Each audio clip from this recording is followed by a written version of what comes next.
नमस्ते खड्क जडीबुटी पसलबाट मैले यहाँ एउटा हामीसँग 69 वर्षको बाजेलाई मैले यो तनहुको बाजेलाई मैले एउटा औषधि दिएको छु ग्यास्ट्रिक सम्बन्धी। यो ग्यास्ट्रिक सम्बन्धी यो सबै कुरा मिलाएर दिनुपर्ने हुन्छ।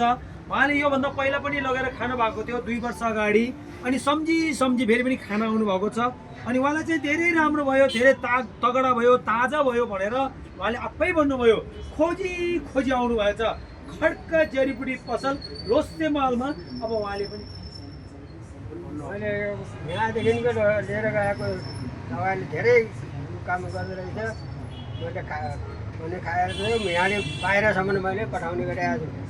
मान्छेहरूलाई आफ्नो इष्टमित्रहरूलाई ल्याएर गरेर मैले बाहिरसम्म कतारसम्म पठाएको छु र उनीहरूले पनि भनिरहेको छ त्यो राम्रो रहेछ भनेर उहाँबाट नि समाचार आउँछ मलाई।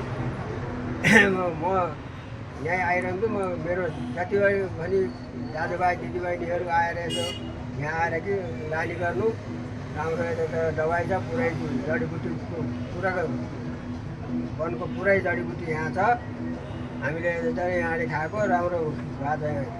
अनि घाँट दुखेको, कम्मर दुखेको सबै भित्रसम्मको दबाई पनि निकालेर के राख्दो रहेछन्। त्यो पुरै लाँदाखेरि त्यो मालिस गर्दाखेरि 4-5 दिनमा ठिक हुँदो रहेछ भन्दै म यतिमा बिदा हुन्छु। ल हस्त नमस्कार। हुन्छ, उहाँले भनिसक्नुभयो। अब मैले धेरै भन्न त नपर्ला र पनि खाने विधि चाहिँ मैले बिहान खाली पेटमा मनतातो पानीसँग 1 चम्चा खानी, बेलुका खाना खाइसकेपछि 1 चम्चा खानी, त्योभन्दा अगाडि त्यो खानी भनेर मैले उहाँलाई सिकाएको हुन्छु।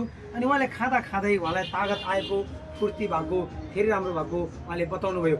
खड्क जडीबुटी पसल युट्युब, टिकटक, फेसबुकमा लाइक, कमेन्ट, सेयर गर्नु। नयाँ बस पार्क लोस्से महलमा भन्दै बाई बाई।